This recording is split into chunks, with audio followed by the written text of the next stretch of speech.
السلام عليكم ورحمة الله وبركاته.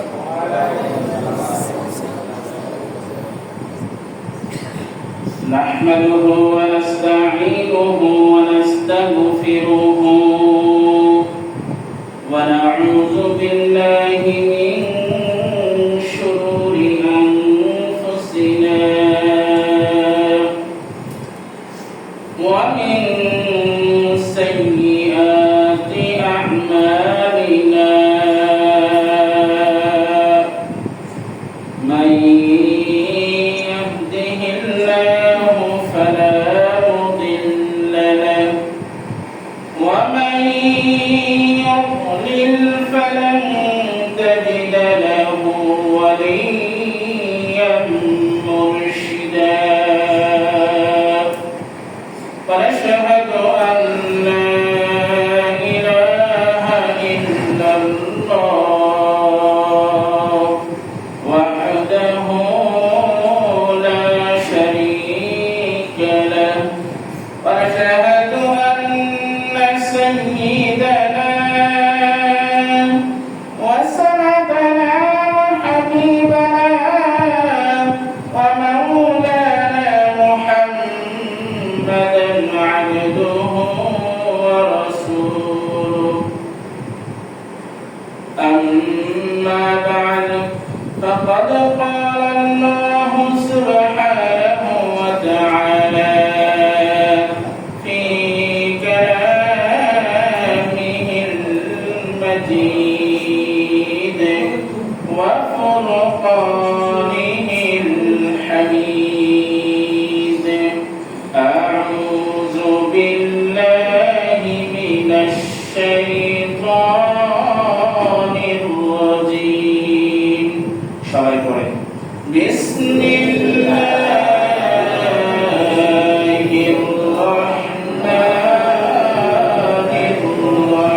যে মহান আল্লাহ তাআলা আপনাকে আমাকে হায়াতে বাঁচিয়ে রেখে এখনো পর্যন্ত সুস্থ রেখে সমস্ত দুনিয়াবি কাজ থেকে ফারেক করে মসজিদে জুমার নামাজ আদায় করার উদ্দেশ্যে আসার বসার তৌফিক দান করেছেন, শুকরিয়া আদায় করে আলহামদুলিল্লাহ। আল্লাহ তাআলা কুরআনুল কারীমের মধ্যে ইরশাদ করেন, قال الله سبحانه وتعالى لئن شكرتم لأزيدنكم ولئن كفرتم إن عذابي لشديد। আল্লাহ তাআলা বলেন, কোন বান্দা যদি আমার কোন নিয়ামত পাওয়ার পরে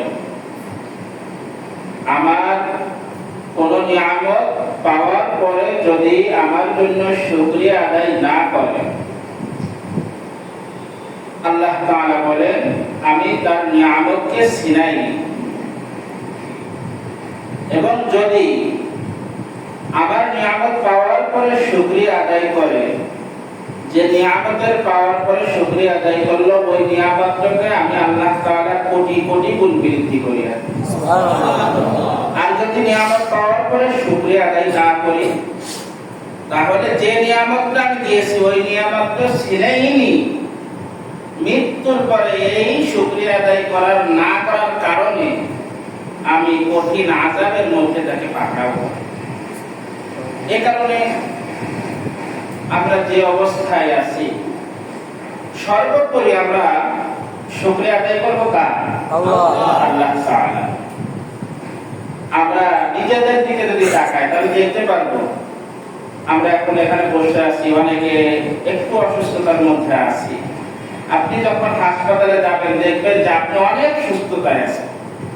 হাসপাতালে কত ধরনের রোগী থাকতে পারে, যারা হাসপাতালে গিয়েছে তারা জানে। এই কারণে আমাদের স্বাভাবিক শরীরে একটু অসুস্থ, মাথা ব্যথা বা বিভিন্ন রোগ থাকতে পারে। এই অবস্থায় এই রোগের মধ্যে থেকেও সর্বোপরি আল্লাহ তাআলার শুকরিয়া আদায় করা উচিত। আপনি হয়তো অনেকে বলতে পারেন, হুজুর আমি তো গরিব মানুষ, ঠিক মতন খেতে পারি না, বাজারে ঘাট ঠিক মতন করতে পারি না টাকার কারণে। আপনি দেখেন এর থেকে অনেক অভাবী লোকও দুনিয়ার মধ্যে আছে। আল্লাহ তো আমাকে দুটি হাত, দুটি পা, চক্ষু এখনো পর্যন্ত ভালো লাগছে। যে কারণে সর্বোপরি যে অবস্থায় থাকি শুকরিয়া আদায় করবো কার? আল্লাহ। গত 3 সপ্তাহ ধরে 21 নম্বর পারায় সূরা লুকমান থেকে আলোচনা করতেছিলাম। আজও আল্লাহ তাআলা যদি কবুল করে একটি আয়াতে কারিমা তেলাওয়াত করেছি। গত সপ্তাহে বলেছিলাম তার আংশিক, এখান থেকে কিছু আলোচনা করার চেষ্টা করব।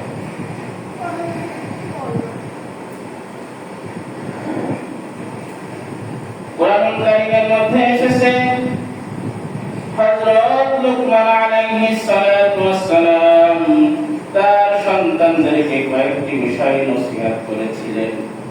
সেই পরিপূর্ণ নসিহতের ঘটনাটি আল্লাহ তাআলা তার নাম সহ কোরআনের মধ্যে একটি সূরা উল্লেখ করেছেন।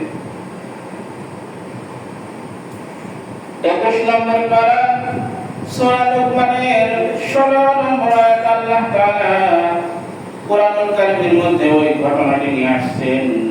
হযরত লুকমান আলাইহিস সালাতু ওয়াস সালাম তার সন্তানদেরকে বলতেছেন, ইয়া বুনাইয়া ইন্নাহা ইন তাকু মিসকালা হাববাতিন মিন খারদাল।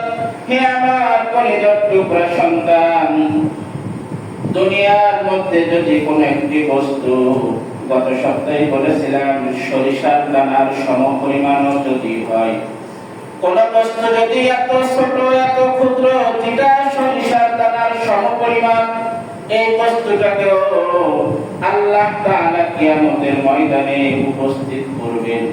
ফাতাকুন ফি সাখরাতিন আও ফিস সামাওয়াতি আও ফিল আরদি ইয়াতি বিহাল্লাহ।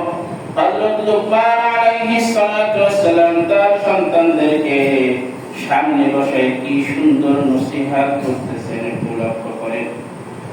কোন বস্তু যদি সরিষার দানার পরিমাণ হয় ফাতাকুন ফি সাফরাতিন, সেটা যদি শিলাগর্ভে অথবা মরুভূমির মধ্যে হারিয়ে যায় অথবা মহাশূন্যে, আসমান আমরা যে জমিনের মধ্যে রয়েছি এই জমিনের উপরে যে আসমানটা আমরা দেখতে পাচ্ছি এই আসমানটাই শুধু শেষ আসমান নয়, আল্লাহ তাআলা এর উপরে আরো 7টি আসমান তৈরি করেছেন, সৃষ্টি করেছেন। প্রথম আসমান থেকে দ্বিতীয় আসমান পর্যন্ত এই প্রথম আসমান জমিনের মধ্যে যে ফাঁকা রয়েছে এর থেকেও অনেক ফাঁকা রয়েছে। দ্বিতীয় আসমান, তার উপরে আরো তৃতীয় আসমান, তার উপরে আল্লাহ তাআলা অনেক পরিমাণ ফাঁকা রেখেছেন। এইভাবে 7টি আসমান আল্লাহ তাআলা তৈরি করেছেন। লুকমান আলাইহিস সালাতু ওয়াস সালাম বলেন, ওই পরিপূর্ণ সমস্ত আসমানের কোথাও যদি ওই সরিষার পরিমাণ দানার সমটা যদি হারিয়ে যায়, আও ফিল আরদি, এই যে আমরা জমিনে আছি এই জমিনটা সেই জমিন নয়, এই জমিনের নিচে আরো 7টি জমিন রয়েছে। প্রথম জমিন থেকে আসমান পর্যন্ত যতটুকু ফাঁকা এর থেকেও বেশি ফাঁকা হলো প্রথম জমিন থেকে নিচে আর একটা জমিন তার মাঝখানে ফাঁকা। প্রথম জমিনটা এই প্রথম জমিন থেকে আসমান পর্যন্ত যত ফাঁকা, প্রথম জমিনটা ততটুকু পর্যন্ত মোটা, এরপরে এতটুকু পরিমাণ ফাঁকা, এরপরে দ্বিতীয় জমিন, এরকম করে করে নিচে আরো 7টি জমিন রয়েছে। আল্লাহ তাআলা কুরআনুল কারীমের মধ্যে উল্লেখ করেছেন।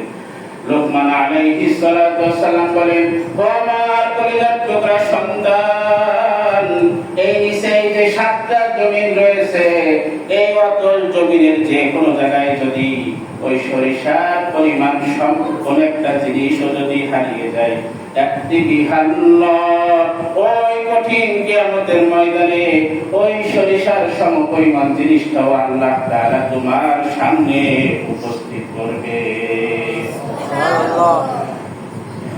আল্লাহ তাআলা এই কথাগুলি খুব পছন্দ করেছেন। এই কথাটা বোঝাবার জন্য অন্য আয়াত আল্লাহ তাআলা বলেছেন, ওয়া ইয়া'লামু মা ফিল বাররি ওয়াল বাহরি ওয়া মা তাসকুতু মিন ওয়ারাকাতিন ইল্লা ইয়া'লামুহা। আল্লাহ তাআলা বলেছেন, হে আমার বান্দা শুনে রাখো, আসমানের মধ্যে জমিনের মধ্যে যে কোনো জায়গায় যা কিছু হয় সেটা যদি গোপনে হয় আড়ালে হয় সেই প্রত্যেকটা জিনিসের খবর আমি আল্লাহ তাআলা জানি। ওয়া মা তাসকুতু মিন ওয়ারাকাতিন ইল্লা ইয়া'লামুহা, শুধু আসমান জমিনের মধ্যে শুধু তাই নয়, আল্লাহ তাআলা বোঝাতে চাচ্ছেন কোন জমিনের যে কোনো জায়গায় যদি একটা গাছের পাতাও যদি পড়ে, ওই গাছের পাতার যে সময় পড়ে ওই গাছের পাতার খবরটাও আমার আল্লাহ তাআলা রাখেন। এই কারণে ক্ষুদ্র একটা বিষয় সরিষার দানার পরিমাণ জিনিসটাও যদি কিয়ামতে আল্লাহ তাআলা উপস্থাপন করতে পারেন, তাহলে আমরা বড় বড় যে গুনাহগুলো করেছি আল্লাহ উপস্থাপন করতে পারবেন না? অবশ্যই পারবেন, অবশ্যই পারবেন। দেখেন আমরা অনেক সময় ছোটবেলায় দেখেন, এখন আমাদের ছোটবেলা সবকিছু মনে নাই, কিছু কিছু জিনিস আমাদের মনে আছে। অনেক সময় আমাদের পায়ে কাটা ফুটেছিল, কোন বড়ই কাটা হোক যে কোনো কাটা ফুটেছিল, কোনো কিছু মনে না থাকলে ওইটা আমার মনে আছে, আমাদের মনে আছে। কোন জায়গায় যায় আমরা একটা গাছের ফল পেড়ে খেয়েছিলাম না বলে, একটা মালিকের গাছের ফল আমরা না বলে তার অনুমতি না নিয়ে খেয়েছিলাম, আবার ধরা পড়েছিলাম, আমাদেরকে অনেক বকাবকি করেছিল, এটা আমাদের মনে আছে। আমরা অনেক সময় বড় আঘাত যদি পাই এটা আমাদের মনে আছে।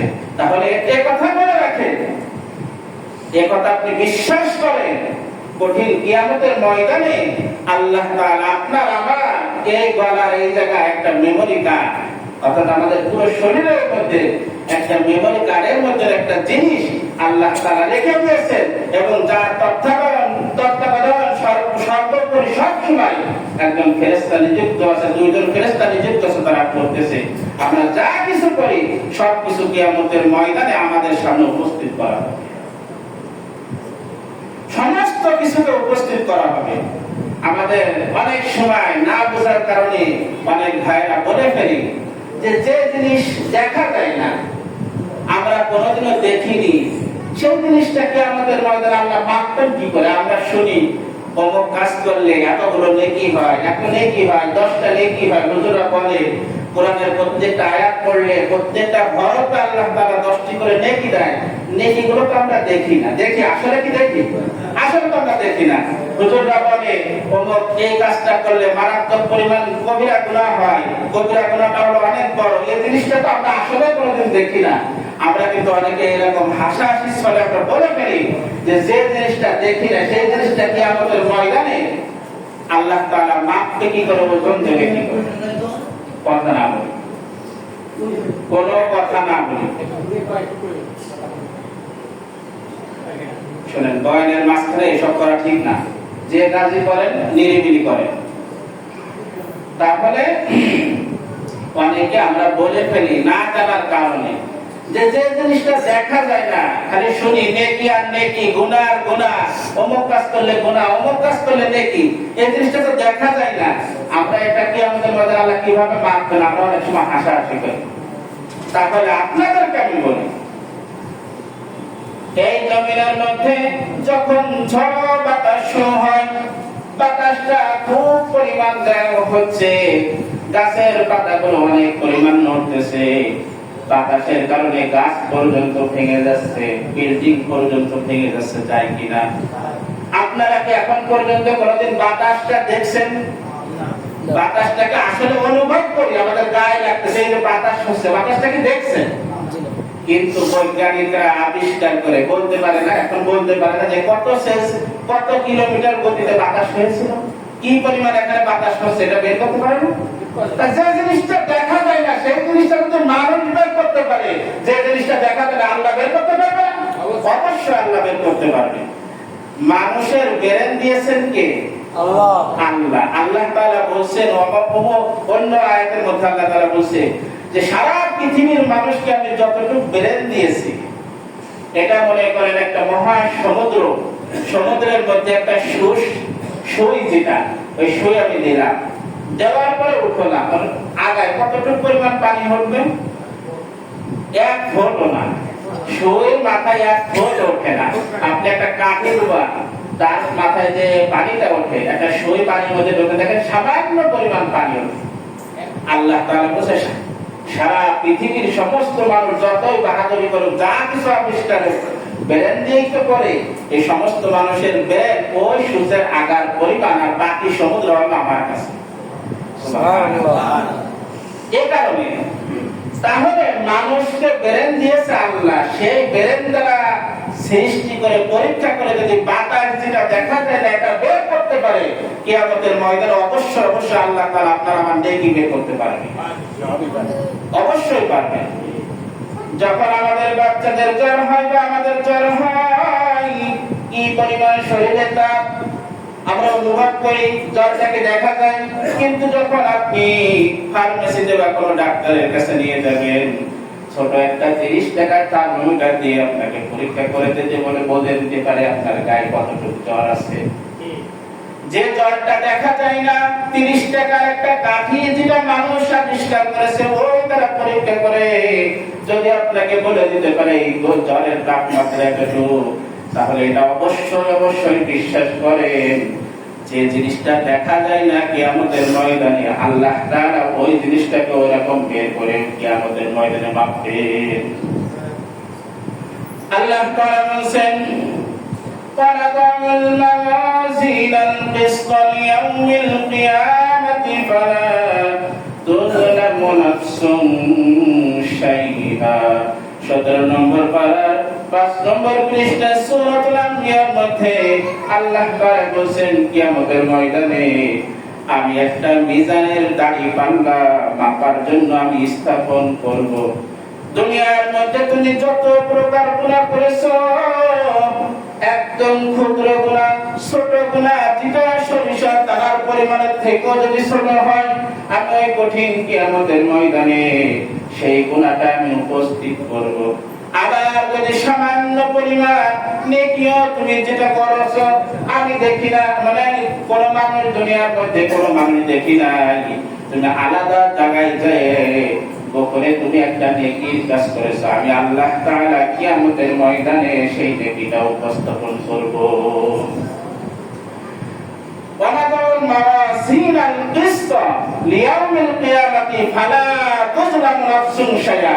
আল্লাহ তাআলা বলেছে কিয়ামতের ময়দানে আমি যে দাড়ি পাল্লা উপস্থাপন করব, গুনাহ পাল্লা এবং নেকির পাল্লা মাপার জন্য, এটা হবে ইনসাফের পাল্লা, দুনিয়ার পাল্লার মতন নয়। দুনিয়ার পাল্লাটা অনেক সময় টাকার কারণে, ক্ষমতার কারণে উঁচু নিচে হয়। কিয়ামতের ময়দানে আল্লাহ তাআলা যে পাল্লা কায়েম করবেন, আল্লাহ তাআলা বলেন ফালা তুযলামু নাফসুন শাইআ, বিন্দু পরিমাণ কোন বান্দার হককে নষ্ট করা হবে না, কাউকে কোনো প্রকার জুলুম করা হবে না। তুমি যা করেছো তাই তোমার, ওই গুনাহ করলে গুনাহ, নেকি করলে নেকি সমপরিমাণ ওজন করা হবে।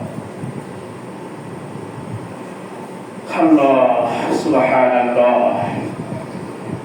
আল্লাহ তাআলা বলেন ইকরা কিতাবাকা কাফা বিনাফসিকা আল-ইয়াওমা আলাইকা হাসিবা। 15 নম্বর পারা 2 নম্বর পৃষ্ঠা সূরা বানী ইসরাঈলের মধ্যে আল্লাহ তাআলা বলেন কিয়ামতের ময়দানে যখন আমি দাড়ি পাল্লা কায়েম করব, দুনিয়ার বিচারের মতন আমি বিচার করব না, সম্পূর্ণ আমল নামাটা আমি আল্লাহ তাআলা তার সামনে আমি এরকম পেশ করে দেব, যাতে বলতে না পারে যে আপনি তো অন্যায়ভাবে বিচার করেছেন। আল্লাহ তাআলা বলেন আমি তুমি দুনিয়ার মধ্যে যে কাজগুলো করেছো, যা কিছু করেছো, দুনিয়া আসার পর থেকে মৃত্যুর রাত পর্যন্ত সমস্ত কিছু আমি আমলনামার মধ্যে ভিডিও আকারে আমি পেশ করে দেব।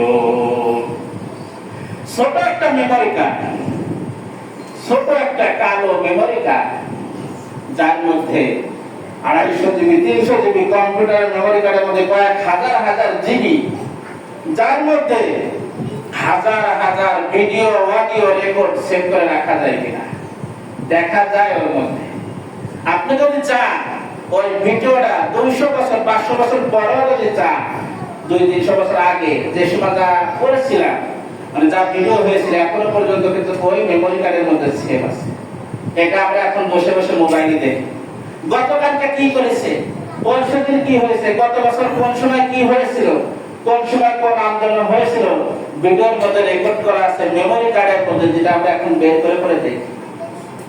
আল্লাহ তাআলা কিয়ামতের ময়দানে ওরকম আপনার আমলনামা পেশ করবেন, একটা বই পেশ করবেন, সেই আমলনামার মধ্যে সবকিছু লিপিবদ্ধ করা আছে। শুধু তাই নয়, আপনি যদি চান আপনার গোটা জিন্দেগীর সবকিছু ভিডিও আকারে দেখতে পাবেন। এই আমলনামা দেওয়ার পরেও অনেক মানুষ দেখবে, বুঝবে, আল্লাহ তাআলা শক্তি অনেক অনেক গুণ বাড়িয়ে দিবে, তারপরেও মানুষ দেখার পরেও বোঝার পরেও অস্বীকার করবে, বলবে হে আল্লাহ আমি তো এই গুনাহ করি নাই, আমি তো এই এত বড় বড় গুনাহ আমি করি নাই। আল্লাহ তাআলা অন্য আয়াতের মধ্যে বলেন ওয়াউদিআল কিতাবু ফাতারাল মুজরিমিনা মুশফিকিনা মিম্মা ফীহি। 15 নম্বর পারা 18 নম্বর পৃষ্ঠায় সূরাতুল কাহফের মধ্যে আল্লাহ তাআলা বলেন কিয়ামতের ময়দানে যখন মানুষের সামনে আমলনামাকে পেশ করা হবে, ফাতারাল মুজরিমিনা মুশফিকিনা মিম্মা ফীহি, ওই আমলনামার মধ্যে যা কিছু আমরা করেছি প্রত্যেকটা পাপী বান্দা ওইটা দেখার পরে আফসোস করতে থাকবে, আর হৃদয় সন্ত্রস্ত হয়ে বলতে থাকবে ওয়ায়াকুলুনা ইয়া ওয়াইলাতানা, হে আল্লাহ এটা কেমন আমলনামা, মানে হাযাল কিতাব লা ইউগাদিরু সাগীরাতান, কোন একটা ছোট জিনিস এখান থেকে বাদ যায় নাই, ওয়ালা কাবীরাতান, কোন একটা বড় জিনিসও বাদ যায় নাই, ছোট বড় যা কিছু করেছি ইল্লা আহসাহা, এই আমলনামার মধ্যে পরিপূর্ণভাবে উল্লেখ করা আছে। ওয়ালাকাতু মা আমিলু হাযিরা, প্রত্যেকটা মানুষ তার সামনে তার গোটা জিন্দেগীর কৃতকর্ম সবকিছু উপস্থিত দেখতে পাবে, সবকিছু উপস্থিত একদম স্পষ্ট আকারে দেখতে পারবে। আপনি সকালবেলা কি করেছেন আপনার মনে আছে না? পিছনের দিনের কথা নাই মনে থাকুক, আজকে সকালে একটু কি করেছেন বেরেন যদি ঠিক থাকে আপনার মনে আছে না? সকালে এই সময় এই করেছিলাম, এই সময় এই করেছিলাম, একদম এর থেকে স্পষ্ট মনে হবে আমি প্রত্যেকটা জিনিস এখনই করেছি। পুরো গোটা জিন্দেগীর সবকিছু ছোটবেলা থেকে আপনার এই পর্যন্ত সবকিছু ভিডিও আকারে উপস্থাপন করা হয়। আল্লাহ তাআলা বলেন ওয়ালা ইয়াযলিমু রাব্বুকা আহাদা, তোমার প্রতিপালক আজকে কিয়ামতের ময়দানে তোমার সাথে কোনো বেইনসাফি করবে না। ফামান ইয়ামাল মিসকালা যাররাতিন খায়রান ইয়ারা ওয়া মান ইয়ামাল মিসকালা যাররাতিন শাররান ইয়ারা। আল্লাহ তাআলা 30 নম্বর পারার 20 নম্বর পৃষ্ঠায় সূরাতুল জিলজালের মধ্যে আল্লাহ তাআলা বলেন ফামান ইয়ামাল মিসকালা যাররাতিন খায়রান ইয়ারা, তুমি যদি জাররা পরিমাণ জাররা বড় হয়, আমরা যখন উদাহরণ দিতে যাই বোঝানো হয়েছে এই বাইরের লোকদের কথা বলবো ফামান ইয়ামাল মিসকালা যাররাতিন খায়রান ইয়ারা। আল্লাহ তাআলা বলেন জাররা বড় হয়, আমরা যখন একটা গামছা ঝাড়া দিই চিপড়ানোর পরে দেখবেন যে ছোট ছোট একটা কণা এরকম উঠে থাকে, দেখা যায় কিনা? বাষ্পের মতন ছোট ছোট কণা এরকম কণা এরকম উঠতে থাকে। গামছা চিপড়ানোর পরে যে কোনো একটা কাপড় চিপড়ানোর পরে আপনি জামা ঝাড়া দেওয়ার পরে দেখবেন এরকম উঠতে থাকে। আল্লাহ তাআলা বলেছে ওরকম জাররা পরিমাণ যদি নেকের কাজ তুমি করো, কিয়ামতের ময়দানে তোমার আমলনামার মধ্যে উঠানো পাবা, এবং এটা কিয়ামতের ময়দানে ওই দাড়ি পাল্লার মধ্যে নেকির পাল্লায় তোমাকে ওজন করা হবে। ওয়ামান ইয়ামাল মিসকালা যাররাতিন খায়রান ইয়ারা, এবং যদি তুমি দুনিয়ার মধ্যে জাররা পরিমাণ তুমি গুনার কাজ করো, যেটা তুমি প্রকাশ্যে করনি গোপনে করেছিলে, সেই জাররা পরিমাণ গুনাহটাও তুমি বিশ্বাস করো, কিয়ামতের ময়দানে আমি আল্লাহ তাআলা উপস্থাপন করব এবং দাড়ি পাল্লা আমি মাপ দিব। সুবহানাল্লাহ। এই কারণে গুনাহ করি নেকি যা কিছু করি, কিয়ামতের ময়দানে আমার সাথে আল্লাহ তাআলা কোনো জুলুম করবে না, যা কিছু করবে এটা যখন আমরা পাবো। এই দুনিয়া থেকে এখন ভাবা দরকার কোন পথের দিকে আমরা হাঁটতেছি, কোন দিকে যাচ্ছি, কি কাজ করতেছি, আমরা যা কিছু খাচ্ছি হালাল খাচ্ছি কিনা, যা কিছু ইনকাম করতেছি হালাল ইনকাম করতেছি কিনা, যা কিছু সন্তানদের জন্য ভবিষ্যতের জন্য রেখে যাচ্ছি কষ্ট করে তাদের পিছনে শ্রম যে আমি রেখে যাচ্ছি, এটাকে হালাল ভাবে বৈধভাবে আমি রেখে যাচ্ছি কিনা। আপনি যদি অবৈধ কোন জিনিস ইনকাম করে রেখে যান সন্তানের জন্য বা আপনার যার জন্য অরিজের জন্য রেখে যান, এর কুফল আপনার ওই কবরে বসে আপনি পেতে থাকেন। এত কিছু আমলনামা যখন আল্লাহ তাআলা কিয়ামতের ময়দানে উপস্থাপন করবেন ভিডিও আকারে পেশ করার পরে, তারপরেও আমরা তো নেমো খারাপ ওই কিয়ামতের ময়দানে সবকিছু দেখার পরেও আল্লাহ তাআলার সামনে অস্বীকার করব।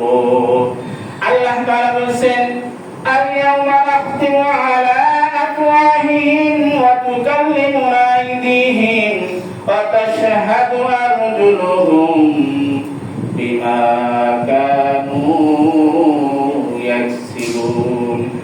23 নম্বর পারা 3 নম্বর পৃষ্ঠা সূরা ইয়াসিনের মধ্যে আল্লাহ তাআলা বলেন কিয়ামতের ময়দানে মানুষ সব কিছু বুঝে পাওয়ার পরও দেখার পরও তারপরে অস্বীকার করা শুরু করবে, বলবে হে আল্লাহ আমি তো এইগুলো আমি করি নাই, আমি তো এই অন্যায় করি না, আমি তো অন্যের জমিন ভোগ করে খাই নাই, আমি তো খারাপ ভাবে অন্যের সাথে ব্যবহার করি নাই, অসৎ পথে আমি ইনকাম করি নাই।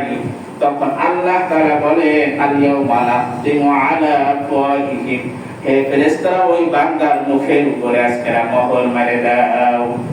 জবান দিয়ে তো দুনিয়া মিথ্যা কথা বলতে বলতে আসছি, আজকে কিয়ামতের ময়দানে আমি আল্লাহ তাআলার সামনে সব কিছু তোকে দেখালাম, সব কিছু তুই দেখতেছিস ভিডিও আকারে, সব কিছু উপস্থাপন করতেছি, এরপরে দেখবে আর অস্বীকার করবে, তবে এগুলো ভুল, সবগুলো ভুল, বানানো, আসলে বানানো না। আমরাও বুঝবো কিয়ামতের ময়দানে যেটা বানানো। আপনারা অনেকে মনে করতেছেন মনে হয় এতদিন পরে আমরা সবকিছু ভুলে যাব, না, মৃত্যুর পর আপনার ব্রেন শক্তিকে আল্লাহ অনেক অনেক গুণ বাড়িয়ে দেবে। একদম স্পষ্ট মনে পড়বে দুনিয়ায় কোন সময় কোন জায়গায় কি করেছিলেন, সবকিছু স্পষ্ট মনে পড়বে। মনে পড়ার পরেও যখন অস্বীকার করবে, আল্লাহ তাআলা ফেরেশতাদেরকে বলবে, হে ফেরেশতারা, ওর মুখে মোহর মেরে দাও, জিহ্বাকে টান দেবে। ফেরেশতারা জিহ্বাটা টান দিয়ে এরকম বুকটা চিরে পিছন দিক থেকে বের করে প্যারা খায় দেবে। আল্লাহ তাআলা বলেছে, ইয়াউমা নাখতিমু আলা আফওয়াহিহিম ওয়া তুকাল্লিমুনা আইদিহিম। হে ফেরেশতারা, মোহর মেরে দাও। মোহর মারার পরে দেখবা দর দর করে ওয়া তুকাল্লিমুনা আইদিহিম, ওই বান্দার হাত দিয়ে আজকে কিয়ামতের ময়দানে সাক্ষী দেবে। ওয়া তাশহাদু আরজুলুহুম, পা সাক্ষী দেবে বিমা কানু ইয়াকসিবুন, আমরা দুনিয়ায় যা করেছিলাম। জবান বেঈমান করতে পারে, কিন্তু হাত পা অঙ্গ প্রত্যঙ্গ কিয়ামতের ময়দানে বেঈমানি করবে না। আল্লাহ তাআলা বলেন, কামা তাশহাদু আলাইহিম আলসিনাতুহুম ওয়া আইদিহিম ওয়া আরজুলুহুম বিমা কানু ইয়ামালুন। কিয়ামতের ময়দানে প্রত্যেকটা অঙ্গ প্রত্যঙ্গ, জবান, হাত পা, মুখ, নাক, কান, যত কিছু আমরা আমাদের আল্লাহ তাআলা দিয়েছে, প্রত্যেকটা অঙ্গ প্রত্যঙ্গ কিয়ামতের ময়দানে নিজের বিরুদ্ধে সাক্ষ্য দেবে। সেই সময় আফসোস করবে, আমরা সবাই আফসোস করব। আর আমাদের হাত পা যা কিছু আমরা পাই সেই সময় কামড়াতে থাকবো। কোরআনুল কারীমের মধ্যে আছে, প্রত্যেকটা অঙ্গ এরকম আমরা নিজেরা কামড়ায় কামড়ায় শিখতে থাকবো আর বলবো, তুই তো আমার সাথে বেঈমানি করলি। তোকে আমি দুনিয়াতে একটা কত যত্ন করেছিলাম, আমরা শরীরের যত্ন নেই না। নিজের মানুষ যদি বেঈমানি করে, আপনার সন্তান যদি আপনার সাথে বেঈমানি করে, আপনার আদরের বোনটা যাকে আপনি মানুষ করেছেন সেই মানুষটা যদি বেঈমানি করে, কতটা কষ্ট লাগে। কিয়ামতের ময়দানে আসলে বেঈমানি করবে না, সত্য কথা বলে দেবে, তখন মানুষ আফসোস করবে আর প্রত্যেকটা অঙ্গ প্রত্যঙ্গ কামড়ায় কামড়ায় শিখতে থাকবে। আল্লাহ তাআলা বলে, কোনোটাই লাভ হবে না, কোনোটাই লাভ হবে না। শুধু দেখেন আমাদের অঙ্গ প্রত্যঙ্গ নাই, আমরা যে জায়গাতে চলাফেরা করি এই জায়গা পর্যন্ত কঠিন কিয়ামতের ময়দানে আপনার আমার বিরুদ্ধে সাক্ষী দেবে। যে রাস্তাতে আমরা চলাফেরা করতেছি, এই রাস্তার দুই পাশে যে গাছ রয়েছে, গাছ কিয়ামতের ময়দানে আপনার আমার বিরুদ্ধে সাক্ষী দেবে। বাঁচার কোনো উপায় নাই, বাঁচার কোনো উপায় নাই। এ কারণে আমরা সতর্ক হই। এখনো দুনিয়ার মধ্যে যতদিন আমাদের হায়াত রাখছেন, হায়াত শেষ হয়ে যাওয়ার সাথে সাথে আপনি যতই আফসোস করেন, কোরআনুল কারীমের অন্য আয়াতের মধ্যে আছে, মৃত্যুর পরে যখন তার কবরে শাস্তি দেওয়া হবে, পাকড়াও করা হবে, তখন আমরা কিয়ামত যখন যারা এরকম যাদেরকে করা হবে তারা বলতে থাকবে, আল্লাহ আর অল্প একটু সময় আমাদেরকে হায়াত দেন, আর দুনিয়ায় পাঠান, আবার আমরা নেকের কাজ করে আসবো। দুনিয়ায় যত সময় আপনি পাঠাবেন, আমাকে কোনো কিছু খাবো না, কিছু করবো না, শুধুমাত্র আপনার ইবাদতের মধ্যে সময়টা কাটাবো। আল্লাহ বলে, না, 1 মিনিট সময়টা তোমাকে দেওয়া হবে না। মৃত্যু শেষ, আপনার মৃত্যু হয়ে গেছে, পরকালের জিন্দেগি আপনার শুরু হয়ে গেছে,